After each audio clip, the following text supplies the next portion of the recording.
I'm Steve McMarson, host of In the RAW. Join me as I interview artists as we explore the idea of creativity. You've probably seen his work on billboards, in magazines, or as part of exhibitions at high-end galleries like GOMA or the Venice Biennale.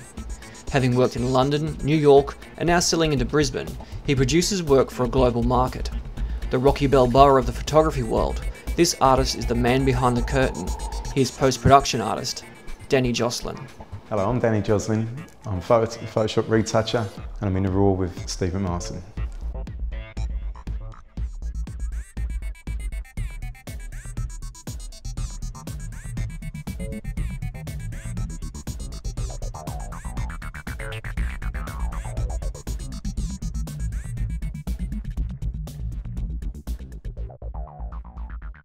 Creativity, I think it's basically, the way I feel it is just is the honesty inside you. So it's only something which you can give. It's just giving a bit of yourself, really, whether or not it's pictures, words, or whatever. But unfortunately, I don't think you're really that creative until, you know, when you're really innocent and young, you're really creative. And after that, you're always thinking of something, you're always trying to please somebody. So it's, you know, you never really get as creative. I think you probably get really creative when you're really young and you get really creative when you're really old. But that in-between bit, when you're dealing with life and money, you're never truly creative, if you know what I mean? Because there's always a client, or even if you're an artist, you're always trying to think, you know, no one wants to be Van Gogh skint with one ear, you know, so you want to make a bit of money. So you're trying to please someone with what you're trying to achieve. So I don't think you get a pure creative sort of feel, you know. That's, I think the last time I did something really creative, I was probably a pubescent teenager with a poem book, and I remember burning it because I was just being too embarrassed if anyone saw it. But that was pretty, I think you've got to be really brave to be truly creative and let people see, because you're kind of seeing inside you. And what made you decide to pursue a creative career option instead of something that was perhaps more stable or less exciting? I mean, to be fair, I did start from that stable and less exciting, really. Because I did it the other way around as far as I'm in the Photoshop game, but the idea is I started a 4-year print apprenticeship at 15, and I come from like a sort of a working class family, and no one really did anything flourish. So I kind of came in from the other way through the print, CMYK, that way, and then finally got to like some sort of photography type thing 15 years in. And it was only when I come to Australia where it was a new start and people didn't know me as that person who was in the studio and did XYZ with CMYK. I could say, okay, well, I do like doing Photoshop and I do like dealing with RGB. This is my chance to sort of remold myself and be what I want to be. And I was fortunate enough to pick up a couple of clients, and then everything I wanted to be sort of come together. I already had the skills. It was just a case of, the problem is when you do that, when you come in from the other end and the CMYK, and everyone thinks, no, he's not creative, they can smell the ink off you almost, and it's hard to get a break. Whereas as soon as you come to a new country, no one knows you. You can almost start afresh. So that was 11 years ago.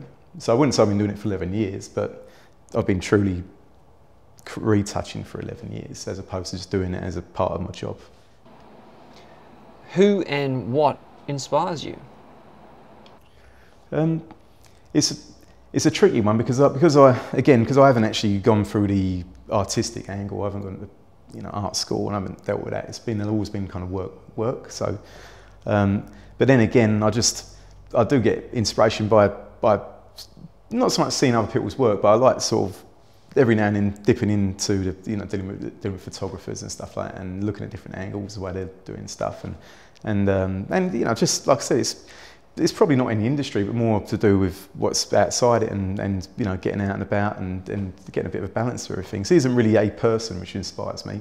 It's more of the fact that trying to create something which can be new every time. Really, is the hardest thing. And lucky enough, where we live now, you just you've got you're down the beach or up the mountain or whatever, and it just freshens you up a little bit. Yeah. I think it's easier to work out in sticks than it is to be in a town. Working in London and working in New York, it's on you all the time. Whereas here, you've always got that little chance of a cup of tea, stand outside, feeding a kookaburra, and then all of a sudden you come back in and you're kind of freshened up a little bit. So. I guess that as a photo retoucher, you are in some ways restricted by how much creativity you can actually bring to the project. However, do you still strive to be unique? Yeah, there is. I mean, you try and put a little slant on it. I mean, ideally they want you just not as a retoucher, same as being a photographer. You know, you've got to be an art director as well, but you don't want to step on the art director's toes either. But they don't expect you just to be like the plumber who's going to come in and just put the bits together and walk away. You're going to have to put your little slice on it. And you know, the idea is not to be too stuck in your ways. Like, so there's a lot of retouches which have got a look, you know, and some people like the fact that you can go and get that look from that person. I think the skill is trying not to, you know, be too rigid in what you do. Listen to what they want, but then at the same time, put your own little spin on it, but not too severe, because it's still their work, really. When you're working for someone, if they're paying you, you're the photographer. He wants to be Steve McMarson's shot. He doesn't want to be Danny Joslyn's shot, you know. So it's a little bit like that. It's the only time you can get really creative is when I'm dealing with artists and they haven't got a clue on the technical side, so they'll just come to me with an idea, and then we have fun. That's great. They don't happen that often, unfortunately. The bread and butter is the advertising stuff, but the art is nice. What is the biggest opposing force to your creative process? Well, the opposing force is, like I said, is the clients. You know, you're equally cursed and blessed. You get the money, you get the work, but at the same time, you've got someone telling you how to do it. And then obviously on my client, you've got the client and you've got their client, and by the time it rolls down to me, I'm like, there's about probably 2 or 3 steps in the chain. So it's everything's done on compromise, and you know, and this, that, and the other. So that's the hardest thing with the creative sense as far as the everyday job's concerned. Like I said, if we deal with someone like Michael Cook or some other artists I work with, there's only one link, you know, and we're pretty close and everything. So you can put your own feel on it, and you can get a little bit more creative and risk things, try things. Because if I did like, you know, if I really pushed my effects or whatever on a shot, and it goes down like a sack of shit, you know what I mean? It's going to, you know, that might be my last job with someone. So you can never really go for it unless you're with someone who you're very close with. It's a case of, damn, what are you thinking of? You know what I mean? You know, you can pull it back afterwards or whatever. But yeah, so I suppose that's the art, you know, the art. If you could interview anyone from throughout history or present day, who would it be, and what would you ask them? Also, I mean, again, I'm not really a purist as far as that, but I do feel sorry for my mate Van Gogh. You know what I mean? I've been to Amsterdam, I've been to the museum, this, that, and the other. And if I'd love to pull him up and say, mate, if only you knew, you know what I mean? Don't chop the ear, lay off the grog.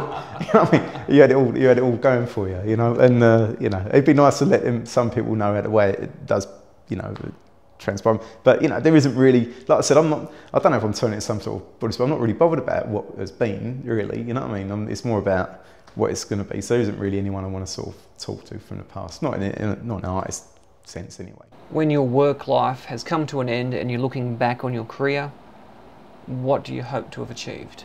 To be fair, I want to get in that position where I can relax. Like I said, you know, the creative bit at the beginning and the end, and I don't want to be an old fart, but I want to get comfortable at some point where it doesn't really matter. I can drop it down a gear. I can pick and choose the work I want to do. And then also, I've got a couple of projects I've been just sitting there waiting to be done. They've been there for years, you know. And now I do I mean, I've done work which has ended up in, well, we've got stuff going in the Venice Biennale at the moment.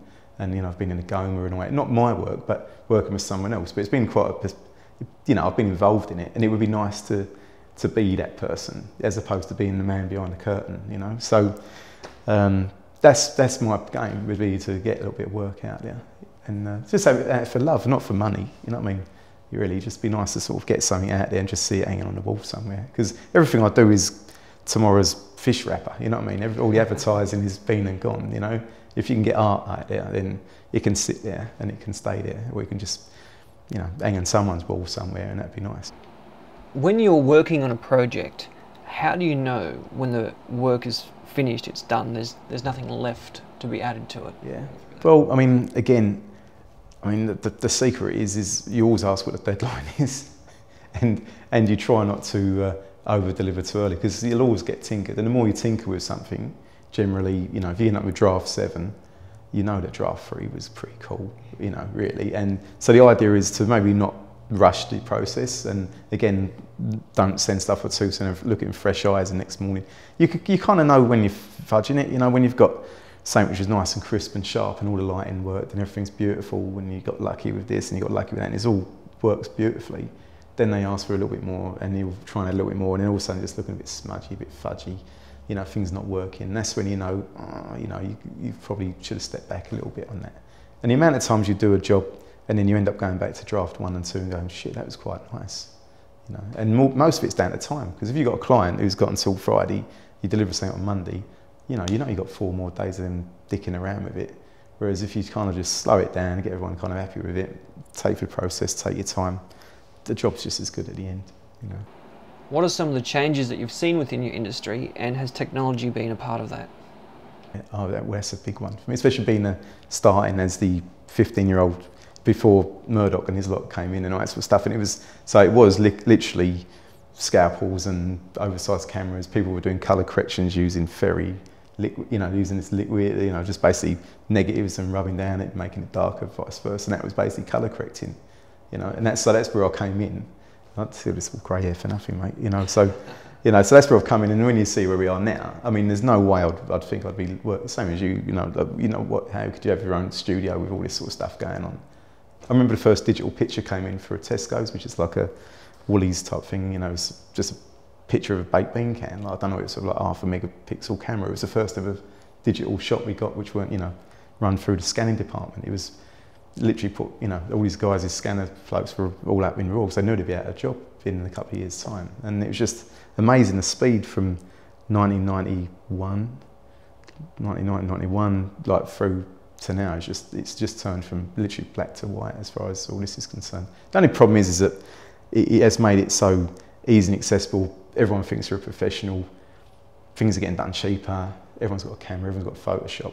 What's happening is just the quality is just... And unfortunately, when you do actually pick up any magazine now, and probably look at a magazine when it was done handcraft, and you look at the quality, you know, there's still quality in both, but, you know, is there the depth of quality? I'm not sure, you know what I mean? I don't think it's there, because everyone's at it, really. Is there any particular piece of equipment that you just couldn't live without?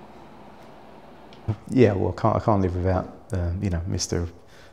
Mac and the Photoshop. You know, I live and die by that. You know, so I'm a Photoshop guy. You know, I never started out like that. It was other softwares, but, you know, obviously Photoshop is my bread and butter, really. It's my right hand. So all kitted up. Yeah, just, I mean, it isn't a big setup. I mean, you got your Wacom tablet, a couple of monitors, and yeah, I've just got a little Mac Pro or whatever. But the thing is now I've been working in London for 4 months last year, just running off a new laptop plus a monitor.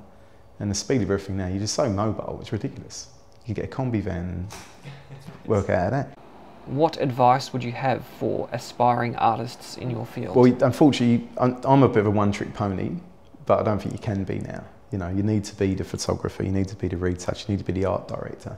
But I would say that before you get too stuck into the technical side of things, don't do what I did, actually come from the other direction if you've got a chance. So, you know, your design theory and all that sort of stuff, you know, start with those groundings, and then that'll give you a sense of space and a sense of, you know, of what's right. You know, because everyone can look at something and go, that doesn't seem right. But it's that person who knows what's wrong when, you know, when you look at something. And that's, I think if everyone picks up the camera and picks up the Mac too quickly, snap, snap, snap, you get lucky a couple of times. But, you know, when something doesn't go wrong, and you'd know if you're out in a shoot and something just isn't right, unless you've got that grounding and that experience, then you're lost, you know. So, so there again, you know, without going on about too much, I think you need to get that sort of, that undercurrent sort of knowledge, but then on top of that, you need to become a photographer, you need to become a retoucher, you need to be an art director, you know. You probably need to be able to do a bit of video, you know, you need to be able to, everything to all, you know, and then whatever you're best at might come to the top. And it's funny enough, I mean, without going on about it, being from London and all that, you know, in the studios and over there, it's amazing how the Aussies and the South Africans, mainly the Aussies, were always the go-to people with the flexibility. You know, with the Europeans, you're always good at one thing, be it typography or retouching or whatever. But it was always the Aussie bloke who could do a bit of this, and a bit of this, and a bit of that, and a bit of this, and it was great. You know what I mean? And I think that's you know, a great asset to have, especially if you're going to take it from here and travel. Hello, this was Joslyn, Photoshop retoucher. I was caught in a RAW with Steve McMarson.